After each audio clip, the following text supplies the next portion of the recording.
Time for another review. Boop.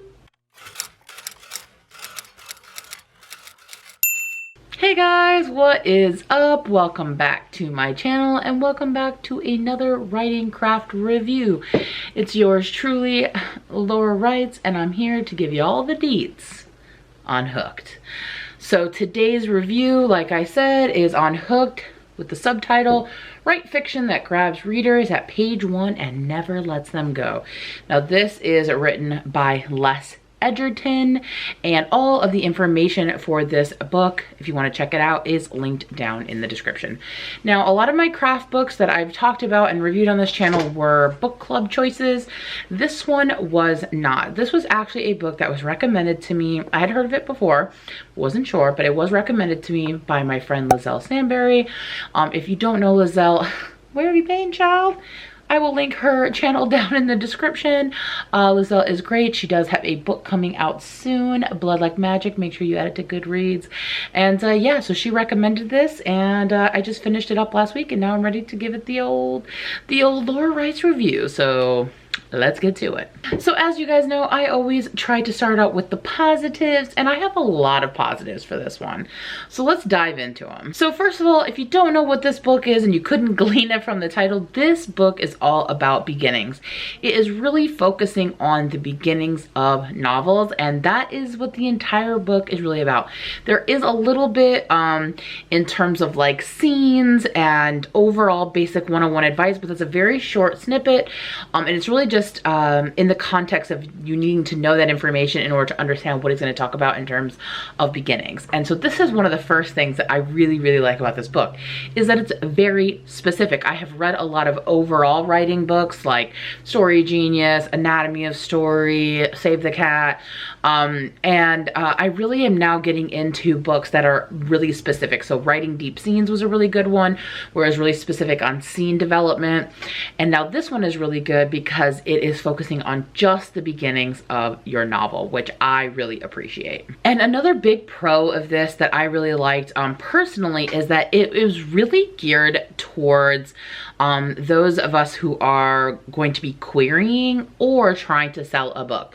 So it's all about, like, yes, it emphasizes how important beginnings are to hook a reader, but it's also really thinking about how to get that agent interested in your book and how to get that editor interested in buying your book. So I really appreciate that as someone who's hoping, fingers crossed, to be querying early next year. It's definitely going to be next year. It's just debatable whether or not it's going to be early next year or late next year. But keep your fingers crossed for me, y'all, that I get it done, okay? So I just really liked a book that was really specifically kind of speaking to and making comments about the querying process, the selling process, the publishing process in terms of what the in connection with the content of the book. So I did really like that. And in talking about that, he gives a lot of advice on effective openings, and he really gives tips on like popular effective openings and like things that a lot of people do to kind of help you if you're really struggling with like how to open your book at all, which I really appreciated. And he also really goes microscopically as too, so he talks a lot about first sentences. He gives a lot of examples of first sentences, what is making them work, why they're effective, and he really gives you something to think about in terms of your first sentence, which is something that I don't think a lot of craft books really focus on. And of course it makes sense because he's talking about the beginnings, but he's not just talking about like only your first chapter or first scene, but I mean, he's getting down to even your first sentence. And I know that that's something a lot of us struggle with. We put a lot of emphasis on it, and he's kind of saying like, rightfully so, you should. But he's trying to at least guide you to get you thinking about what makes an effective first sentence. And one of his pieces of advice, which is a little vague, but I also really liked it, is he says, an effective first sentence makes you want to read the second sentence. So, and then he does get into more specifics, but I just really kind of like that. I think that sometimes like just those little like nuggets like that are just like, okay, keep that in mind. What could I say in the first sentence that would make someone want to read the second sentence? So I liked that little piece of advice there. So something he talks a lot about in this book that I thought was also really helpful is he talks about how you need to really hint at trouble. He talks a lot extensively about the importance of setting up or introducing or hinting at signs of trouble from the very beginning. He's saying that in the very, very beginning of the novel that you should get a clear indication of something that's going to be changing, at least a hint of something that's going to be changing in the story world and something that's going to set up a story problem for the rest of the book. Like the beginning is not like some throwaway or just some like backstory or setup.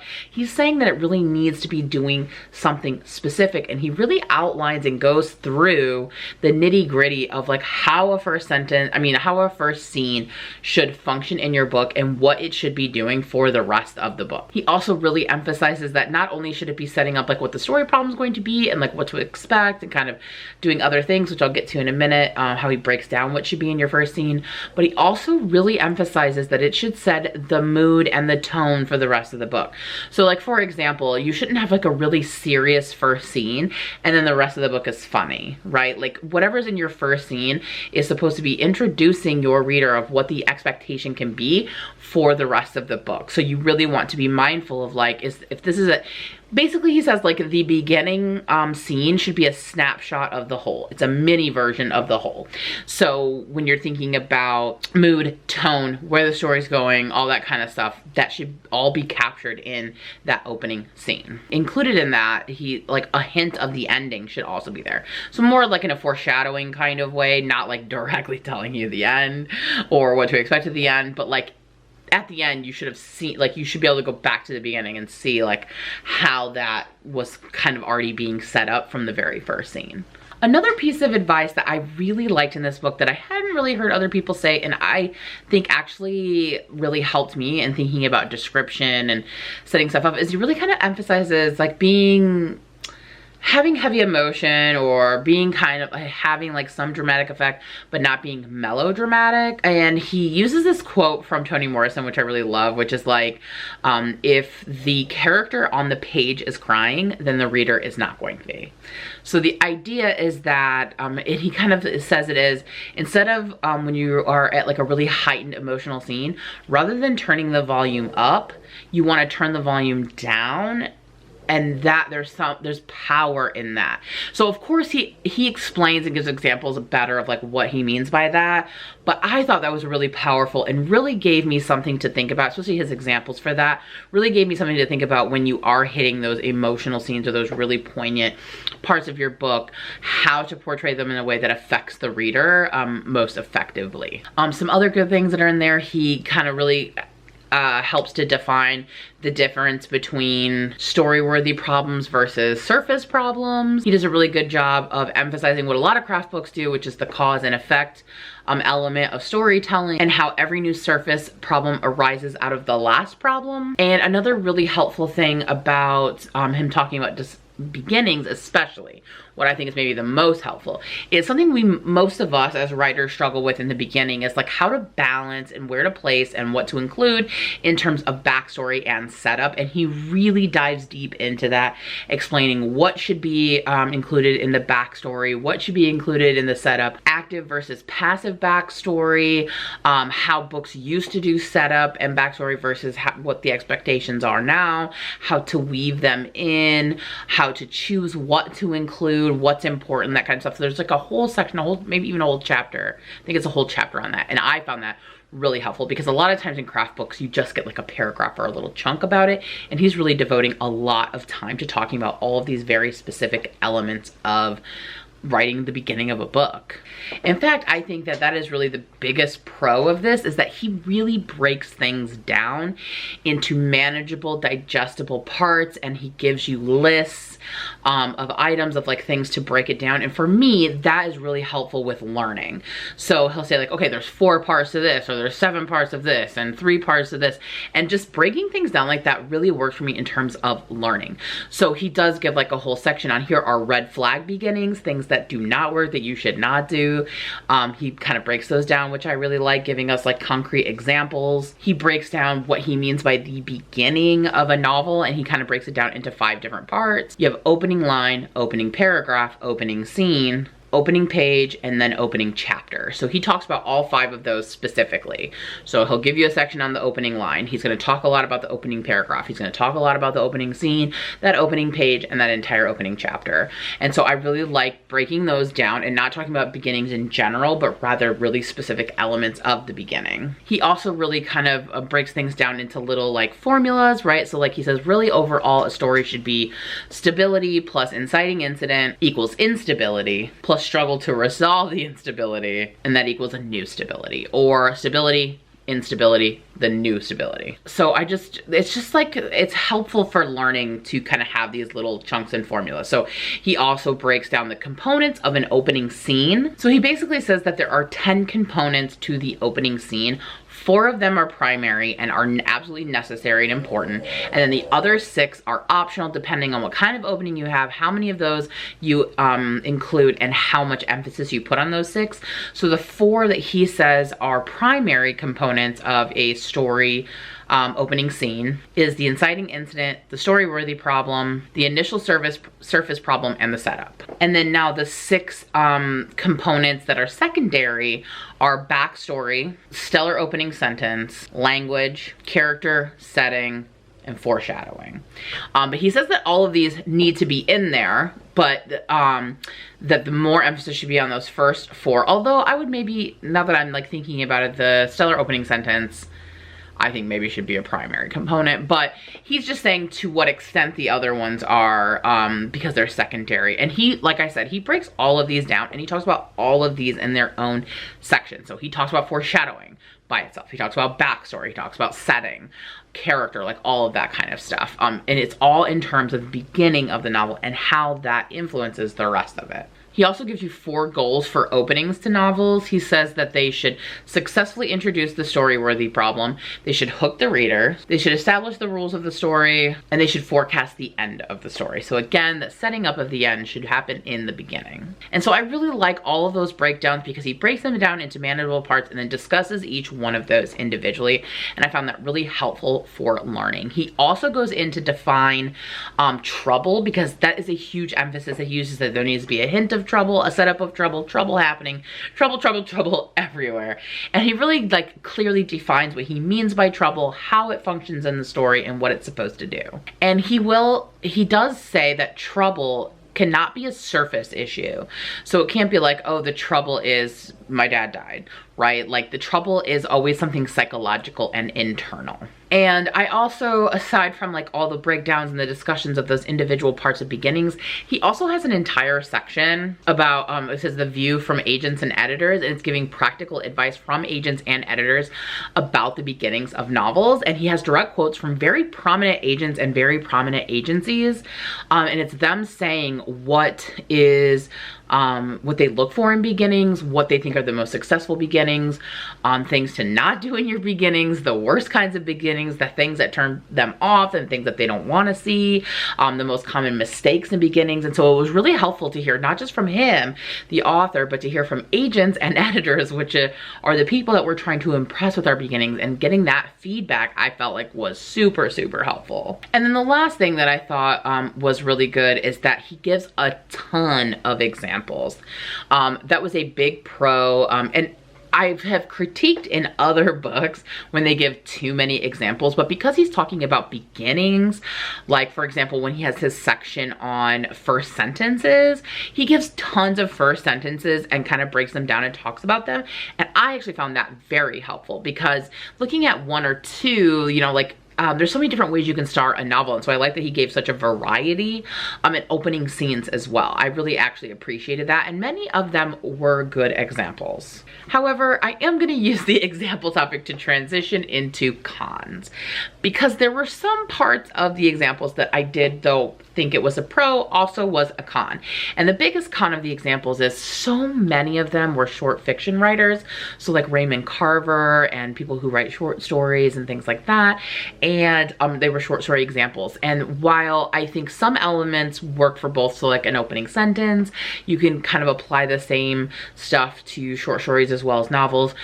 Things like opening scenes, opening pages, opening chapters, things like that. Like the advice you're giving for a short story is going to be very different, especially when you're talking about things like setup and backstory.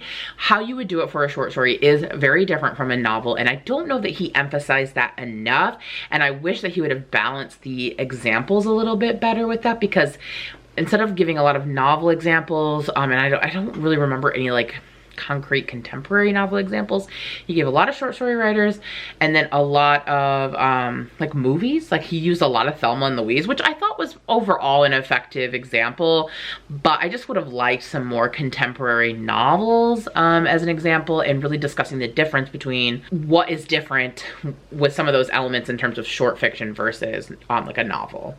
Also, there was like one hypothetical example he like came up with that was a little icky for me. Like it was something about like a Native American, half Native American, half Cuban character was doing. So I don't know.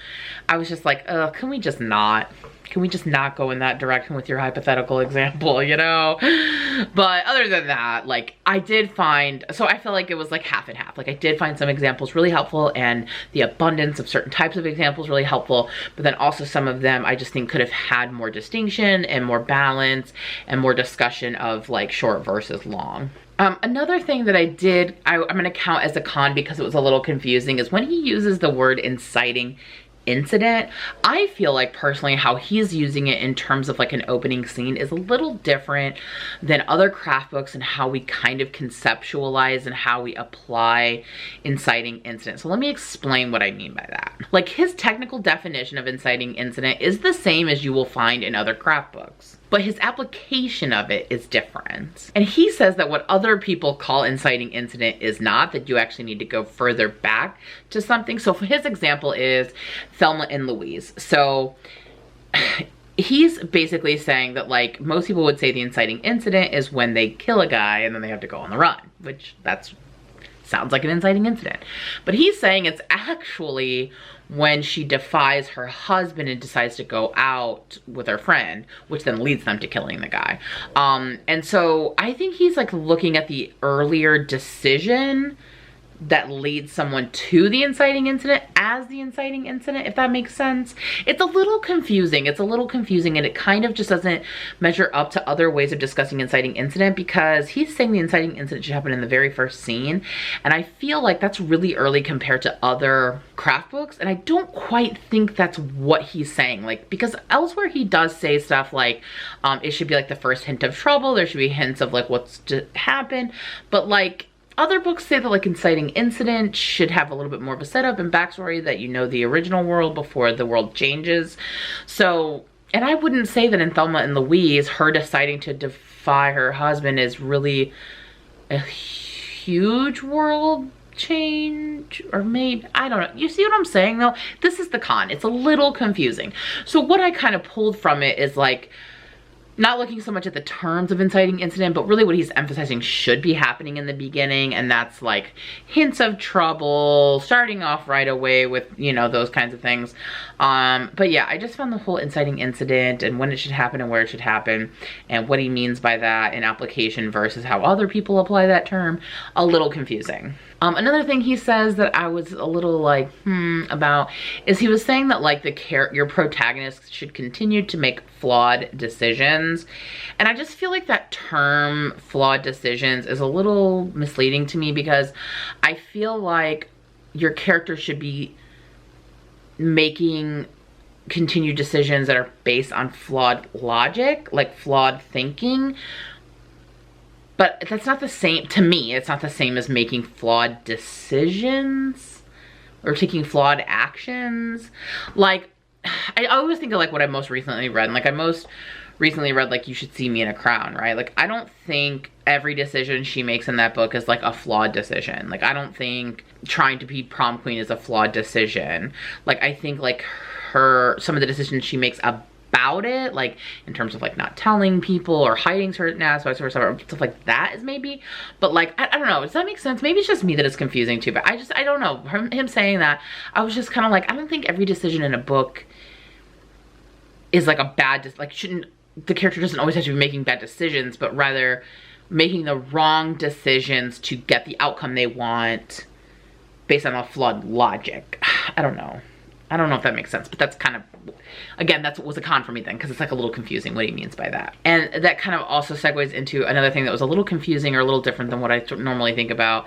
And that is that he says an inciting incident is something that happens to the protagonist, which again, even his example of Thelma and Louise is not something that happens to them. Like, she makes the decision to defy her husband. She makes, well, she doesn't make the decision to kill a guy. It just happens, right?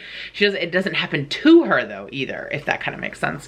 So I don't know, I found that a little confusing, what he meant by that, and like how he's sort of defining that. But that's just like my knee-jerk reaction to that. I'm just like, I don't know.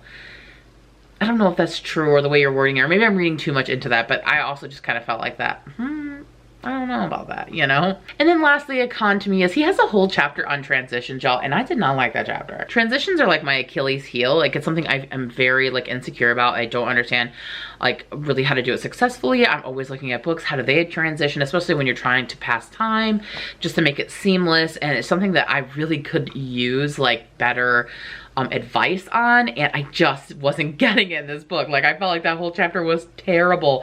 He mostly used movie examples for transitions, which do not help when you're talking about books. And it was just like, I literally wrote at the end of the chapter, this is the worst chapter. So that was a huge con. I did not like that at all. Was not helpful. And I was really excited for that chapter because I thought, finally someone's gonna talk about transitions, and I really need the advice, and I just didn't get what I was looking for. All right, so let's talk overall then. So while there were a few parts that I found a little confusing, especially in comparison to other craft book terminology and usage, and some sections that I wish were just maybe a little more helpful, overall, this book really honestly helped me in thinking about the beginning of my book and how beginning should work. I really like how specific it is and really breaks things down into parts and really talks about them very specifically on each level. And I found that invaluable. And I really feel like moving forward, I understand better what I should focus on in the beginning of my books and how they should begin and what kind of to do, or what are the best ways to kind of approach the beginning. So, who would I recommend this book to? Honestly, I would recommend this book to anyone at any level of writing. So I think it'd be really good for beginning writers, because sometimes beginning writers are just like really stumped at beginnings and they're like, oh, how do I even start a book, you know? And I think this book could really set you up to understanding where to start, how to start, what really the beginning of a book is supposed to do, and it will set you on the right track to the rest of your book writing.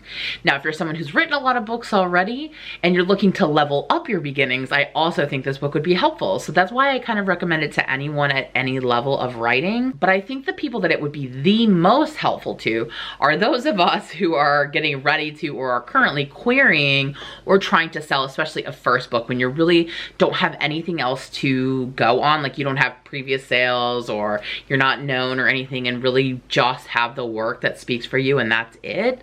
I really think this is the most helpful, because it really helps emphasize how to hook people into your story, how to get that agent to pay attention, how to get that publisher or the editor at the publishing house to pay attention.